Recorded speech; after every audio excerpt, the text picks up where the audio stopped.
जैसे कि मैं बताया कि परिमाप निकालने के लिए लंबाई नापना जरूरी होता है कि कोई भुजा दी हुई हो हम उसको नाप लेते हैं, उसकी पहले से ही माप दी हुई होती है तो हम उसको फॉर्मूले में रखते हैं या जोड़कर देखते हैं और परिमाप निकल जाता है। लेकिन वृत्त में ऐसा नहीं होता।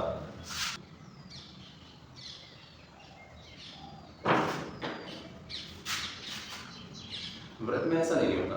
वृत्त में तो हम लंबाई को नाप ही नहीं सकते, तो फिर हम क्या करेंगे? अगर वृत्त का हमें परिमाप निकालना है तो अब हम देखते हैं हमें क्या करना होता है। वृत्त का परिमाप, वृत्त का परिमाप का फॉर्मूला होता है 2 पाई, ऐसे 2 पाई r। अगर इस तरह से लिखेंगे तो याद, तो r तो हमें एबीसीडी में दिखता है कि वहाँ भी एबीसीडी में से कोई सा अक्षर होगा उसकी कोई ना कोई वैल्यू होगी। जैसे कि हमारे अभी तक हम चतुर्भुज में त्रिभुज में एबीसीडी मानते आए हैं, इसी तरह से आर भी मान लेंगे कुछ लोग। अब यहाँ पर एक चीज आती है पाई, इसको पाई कहा जाता है। अब ये क्या चीज है? ये एक सांकेतिक सिंबल होता है और इसकी एक खास वैल्यू होती है पाई की। पाई की वैल्यू हमारी होती है 22/7। अगर तो हमें पॉइंट में इस्तेमाल करना पड़े तो पॉइंट में भी काम हो जाता है। पॉइंट में इसकी वैल्यू आती है। इस पाई को मैं दो तरीके से इस्तेमाल करके दिखाऊंगा, एक तो बटे के रूप में, एक बटे के रूप में किस तरह से सॉल्व लिखकर सॉल्व करते हैं, और पॉइंट के रूप में किस तरह से इसका सॉल्व करते हैं। अब सबसे पहले हम मान लेते हैं कि वृत्त की जो त्रिज्या है, यानी कि वृत्त के सेंटर से लेकर वृत्त की परिधि, वृत्त के सेंटर से लेकर ये जो लाइन वृत्त की होती है यहाँ तक की दूरी 7 सेंटीमीटर है और इसी दूरी को हम कहते हैं आर।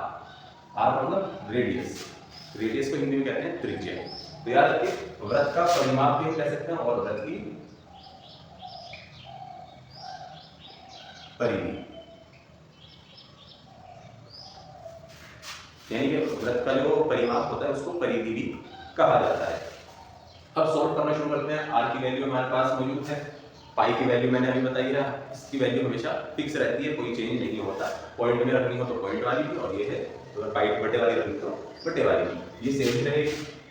आगे सॉल्व करते हैं। दो हमारा जैसे फॉर्मूले में ऐसे लिखेंगे, पाई की वैल्यू मैं यहाँ से 22/7 रख देता हूँ और मल्टीप्लाई आर की वैल्यू हमारी 7 सेंटीमीटर है, वो भी रख देता हूँ यहाँ पर। अब आप देख सकते हैं बटे के नीचे 7 है और बटे के ऊपर भी 7 है, तो 7 से 7 को डिवाइड कर दिया जाएगा। बाकी बचा हुआ नंबर 2 मल्टीप्लाई 2 2, यानी कि 2 गुणा 22 को 2 मल्टीप्लाई करते हैं तो 44 आ जाता है सेंटीमीटर, और ये हमारा कंप्लीट। तो अगर पाई को हमें 7 के रूप में रखना है, यानी 22/7 के रूप में रखना है, तो हम इस तरह से रखते हैं और सॉल्व कर देते हैं। आपको आसानी के लिए मैं बता देता हूँ कि पाई का वैल्यू 22/7 तभी यूज कीजिएगा जब ऊपर वाली लाइन में, यानी कि अंश वाली लाइन में 7 आ रहा हो जिसको आप 7 से आराम से डिवाइड कर सके। अगर 7 ना आ रहा हो तो कोई ऐसी संख्या आ रही हो जो 7 से डिवाइड हो जाए, उससे क्या होगा आपकी मल्टीप्लाई में और बाकी कैलकुलेशन में आसानी हो जाएगी। और अगर ऐसी कोई संख्या नहीं आ रही है ऊपर वाली लाइन में जो 7 से डिवाइड हो सके, तो तब आपको पॉइंट वाला नंबर रख लेना है पाई का। तो दूसरी मिसाल अभी ले लेते हैं। मान लीजिए एक वृत्त है और इसकी त्रिज्या 6 सेंटीमीटर है, आर की वैल्यू 6 सेंटीमीटर। अब वही हम निकालेंगे वृत्त का परिमाप या परिधि। वृत्त का परिमाप, जिसको आप परिधि भी कह सकते हैं, परिधि बराबर 2 पाई आर। अब यहाँ पर आर की वैल्यू तो हमें पता है, पाई की वैल्यू हमारी क्या होगी वो भी देख लेते हैं। पॉइंट में पाई की वैल्यू होती है 3.14। वैसे तो पाई की वैल्यू और भी आगे तक जाती है, लेकिन हमें या तो पॉइंट के बाद सिर्फ 2 नंबरों तक या 3 नंबरों तक ही लेना होता है, इसके बाद नहीं लेना होता। अगर कैलकुलेशन में जरूरत पड़ रही है, सवाल में कहा गया है कि ज्यादा नंबर तक लेना है पॉइंट के बाद, तो हम पॉइंट के बाद ज्यादा नंबर तक लेंगे, वरना ऐसे ही बस 2 नंबरों तक या 3 नंबर तक लेंगे और बाकी नंबर को छोड़ देंगे। अब जैसे कि यहाँ पर पाई का वैल्यू था 22/7, यहाँ पर मैंने पाई की वैल्यू लिखी 3.14। अगर आप 22 को 7 से डिवाइड करके देखेंगे तो भी यही वैल्यू बनकर आएगी। जैसे कि 7 दिया 21, एक शेष बचेगा, पॉइंट लगाएंगे 0 बच जाएगा, 10 हो जाएगा, 7 एक 7। जब जैसे 7 घटाते हैं 3 रह जाता है, इसमें 0 लग जाएगा, 7 चौक 28, फिर 2 आ जाएगा, फिर 7 दूनी 14। इस तरह से आप डिवाइड करते चले जाएंगे, वैल्यू निकलती चली जाएगी। आगे चलते हैं।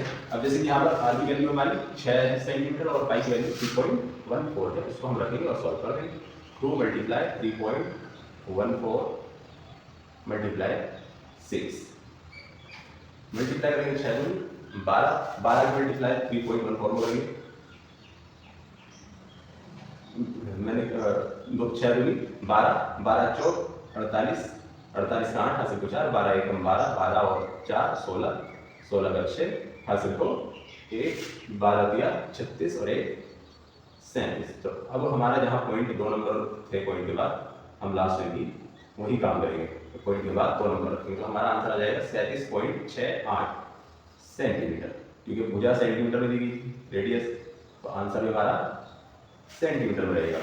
अब आप देख सकते हैं कि यहाँ पर अंश वाली लाइन में 7 आ रहा था, या ऐसी कोई संख्या आ जाए जिस जो 7 के पार्ट से डिवाइड हो सके, तो 22/7 यूज करेंगे पाई की वैल्यू, और अगर ऐसी संख्या नहीं आती जो 7 से डिवाइड हो सके तो हम पाई की वैल्यू पॉइंट वाले नंबर की इस्तेमाल करेंगे, यानी 3.14 को यूज करेंगे।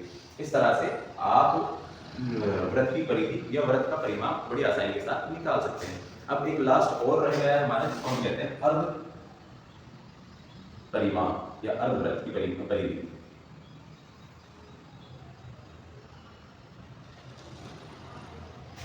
वृत्त है लेकिन आधा बना हुआ है, वृत्त है लेकिन आधा बना हुआ है, तो उसके लिए कैसे करेंगे?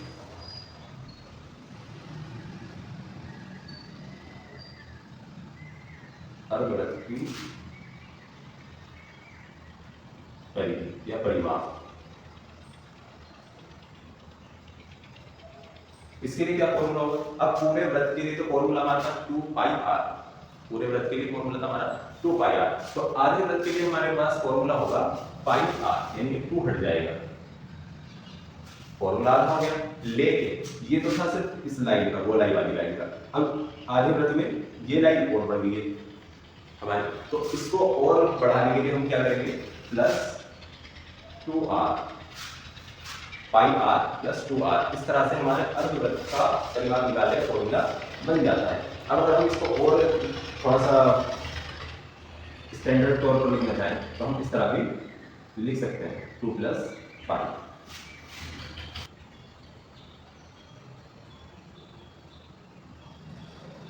r इंटू ब्रैकेट 2 + π, इस तरह से भी लिख सकते हैं। ये थोड़ा सा स्टैंडर्ड तरीका हो जाता है सॉल्व करने का, तो इस तरह से हम कर सकते हैं। अब यहाँ पर हम सॉल्व करना शुरू कर देते हैं। मान लीजिए हमारी रेडियस यहाँ पर कितनी है? 7 सेंटीमीटर या 8 सेंटीमीटर, और थोड़ा सा बड़ा नंबर ले लेते हैं, 14 सेंटीमीटर। 14 सेंटीमीटर हम यहाँ पर मान लेते हैं। मैंने जैसे कहा कि मैं थोड़ा स्टैंडर्ड तरीके से इसको करूँगा ताकि हमारा जल्दी सॉल्व हो जाए, तो सॉल्व करना शुरू करते हैं। इस वाले फॉर्मूले को यूज करूंगा मैं, r 2 + π, चाहे तो हम इनको भी यूज कर सकते हैं, ऐसा कोई मसला नहीं है। अगर इसको यूज करना चाहें तो इसको भी यूज कर सकते हैं। पहले से इसको भी यूज करके दिखा देता हूँ। पाई की वैल्यू 22/7 में रखूंगा, 22/7 मल्टीप्लाई r की वैल्यू हमारी 14 सेंटीमीटर है, तो लिखी है प्लस 2 और फिर मल्टीप्लाई में r की वैल्यू 14 सेंटीमीटर। अब इनको सॉल्व करेंगे, 7 से मैं 14 को डिवाइड कर दूंगा, इस वाले को तो पूरा जाएगा। बाकी बचे नंबर्स को आगे लिख देते हैं, 22 × 2 + 2 × 14। अब बोर्ड मास का जैसा हमारा रूल चलता है कि पहले भाग फिर गुणा जोड़ घटा, इस तरह से इस इक्वेशन को सॉल्व करेंगे। 22 और 2 की मल्टीप्लाई करते हैं तो 44 आ जाएगा, 44 प्लस 14 और 2 की मल्टीप्लाई करेंगे 28 आ जाएगा। और लास्ट में हमें सिर्फ कितना करना है, इन्हें जोड़ देना है। 44 और 28 को जब हम जोड़ेंगे तो कितना आ जाएगा, अब आप देख सकते हैं कि 44 और 28 को जब हम जोड़ेंगे तो हमारा आ जाएगा 72 सेंटीमीटर। 44 और 28 72 सेंटीमीटर आंसर। तो वृत्त के हम इस तरह से सॉल्व कर सकते हैं।